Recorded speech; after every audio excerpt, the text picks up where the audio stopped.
Tourist भूत के इस यूट्यूब चैनल पर आप सभी का स्वागत है। मैंने कभी सोचा नहीं था कि एक साधारण स्कूल प्रोजेक्ट मेरी ज़िंदगी को हमेशा के लिए बदल के रख देगा। मेरी कहानी इस प्रोजेक्ट से शुरू होती है।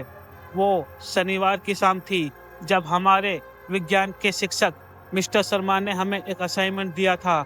असाइनमेंट था हमारे स्कूल के पुराने भवन के बारे में रिसर्च करना। ये भवन अब खंडर बन चुका था और किसी ने उसे आज तक छुआ तक नहीं था। कुछ कहते थे कि वहाँ भूत प्रेत रहते हैं, लेकिन मैंने कभी इस पर विश्वास नहीं किया। मैंने सोचा कि अगर मैं जल्दी से इस असाइनमेंट को पूरा कर लूँगा तो पूरे वीकेंड मज़े कर सकूँगा। मैंने अपने दोस्त रोहित को भी साथ चलने के लिए मना लिया। हम दोनों ने संडे की सुबह उस पुराने भवन में जाने का फैसला किया। जब हम वहाँ पहुँचे तो दरवाजे पर एक बड़ा ताला लगा हुआ था, लेकिन रोहित हमेशा से ही जुगाड़ू रहा है। उसने किसी तरह उस ताले को खोल दिया और अंदर कदम रखते ही हमारे सामने एक अजीब सी ठंडक महसूस हुई। चारों ओर धूल जमी हुई थी और दीवारों पर मकड़ी के जाले थे। हमने अपनी टॉर्च जलाई और अंदर बढ़ गए। हम हर कमरे को ध्यान से देख रहे थे और नोट्स बना रहे थे और फोटो भी खींच रहे थे। अचानक रोहित की टॉर्च बुझ गई। उसने कई बार कोशिश की लेकिन टॉर्च जली नहीं।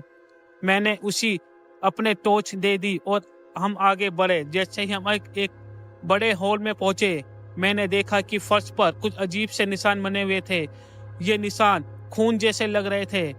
मेरा दिल तेजी से धड़कने लगा, लेकिन मैंने खुद को शांत किया और आगे बढ़ने का फैसला किया। हॉल में एक कोने में एक पुरानी अलमारी थी। जब हमने अलमारी खोली तो उसमें एक बहुत पुरानी डायरी मिली। डायरी में लिखा था कि ये स्कूल कभी एक अनाथालय था, लेकिन कुछ भयानक घटनाओं के बाद इसे बंद कर दिया गया। डायरी में उन बच्चों की कहानियां थी जो वहां रहते थे और कैसे एक एक करके वो सब गायब होते गए। अचानक रोहित ने कहा, यहाँ से निकलना है, मुझे अच्छा नहीं लग रहा। मैंने भी सहमति दे दी, लेकिन मेरी उत्सुकता मुझे डायरी को पढ़ने से नहीं रोक पाई। हमने फैसला किया कि हम डायरी को अपने साथ ले जाएंगे और घर पर पढ़ेंगे। जैसे ही हम बाहर निकलने लगे, हमें एक धीमी सी हंसी सुनाई दी। मैंने सोचा शायद ये मेरी कल्पना होगी या मेरा वहम, लेकिन रोहित भी तो डर गया था।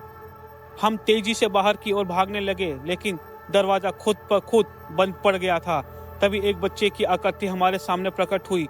वो बच्चा धीरे धीरे हमारी ओर बढ़ रहा था। हमने अपनी पूरी ताकत लगाकर दरवाजे खोलने की कोशिश की और आखिरकार वो खुल गया और हम दोनों दौड़ते हुए बाहर निकल गए और सीधे अपने घर पहुंचे। मैंने उस रात पूरी डायरी पढ़ी। डायरी के आखिरी पन्ने पर लिखा था, अगर तुमने ये डायरी पढ़ी है तो अब तुम भी उन बच्चों की तरह यहाँ से कभी नहीं जा पाओगे। ये श्राप तुम्हारे साथ रहेगा। उस दिन के बाद मुझे और रोहित को अजीब अजीब घटनाएं महसूस होने लगी।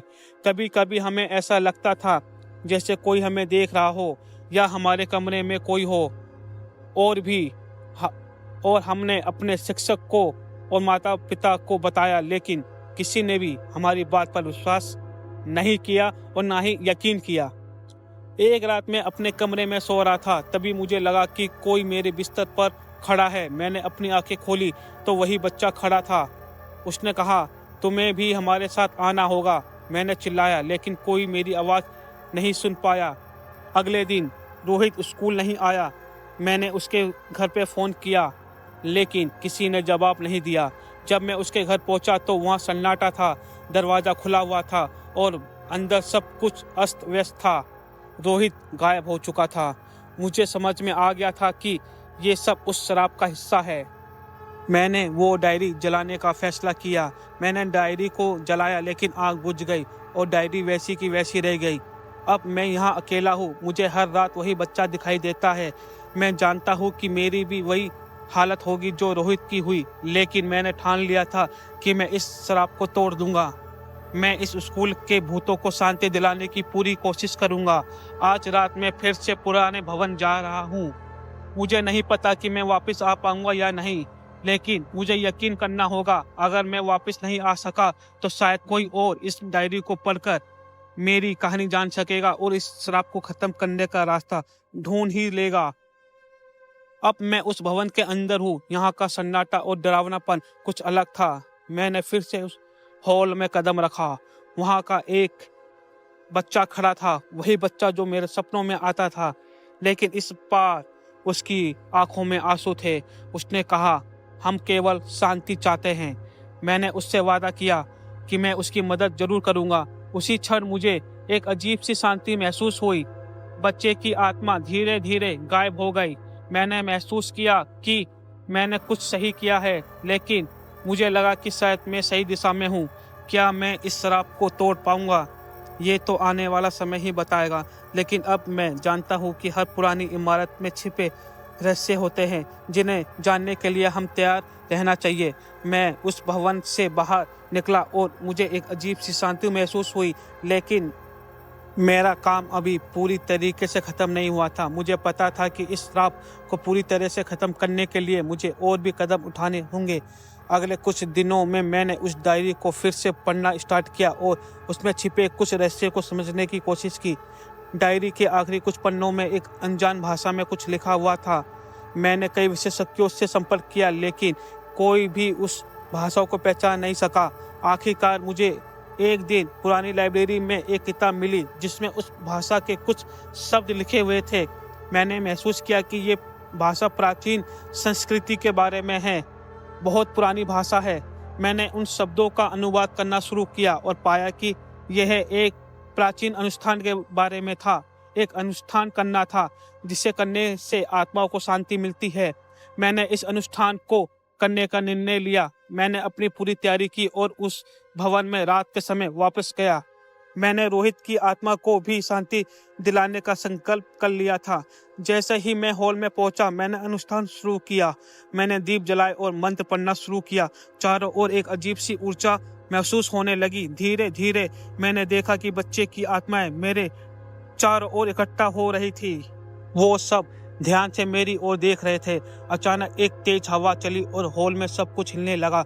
मुझे लगा कि शायद मैंने कुछ गलत कर दिया, लेकिन मैंने मंत्र पढ़ना जारी रखा। बच्चों की आत्माएं धीरे धीरे चमकने लगी और फिर गायब हो गई। जब मैंने अपनी आंखें खोली तो हॉल में एक सिर्फ सन्नाटा था। मैंने महसूस किया कि आत्माएं को अब शांति मिल चुकी है। हॉल से बाहर निकला और देखा कि रोहित वहीं खड़ा था। उसकी आंखों में खुशी और शांति थी। उसने कहा, तुमने हमें आज़ाद कर दिया, धन्यवाद। मैंने रोहित को गले लगाया और हम दोनों भवन से बाहर निकल जाते हैं कि हमें एक बड़ा काम किया है। अगले दिन मैंने स्कूल के प्रिंसिपल से बात कही और उन्हें पूरी घटना बताई। वो हैरान रह गए, लेकिन उन्होंने मुझे धन्यवाद दिया और भवन को पूरी तरह से सील कर देने का फैसला किया। आज मैं और रोहित फिर से सामान्य जीवन जी रहे हैं, लेकिन उस अनुभव ने हमें बदल दिया। हमने सीखा कि दुनिया में ऐसी कई चीज़ें हैं जिनको हमें नज़रअंदाज नहीं करना चाहिए। हमें उन्हें समझना चाहिए और उनसे निपटने के लिए तैयार रहना चाहिए। हमारी कहानी ख़त्म हो चुकी है, लेकिन हमारे दिलों में उस भयानक रात की यादें हमेशा जिंदा रहेगी। शायद यही तो जीवन है, जहाँ हमें अनजानी चुनौतियों का सामना करना पड़ता है और उनसे सीखकर आगे बढ़ना पड़ता है। लेकिन एक बात तो तय है, अब मैं कभी भी किसी भी पुराने रहस्य भवन के पास नहीं जाऊंगा, क्योंकि कभी कभी कुछ रहस्य अधूरे ही अच्छे लगते हैं।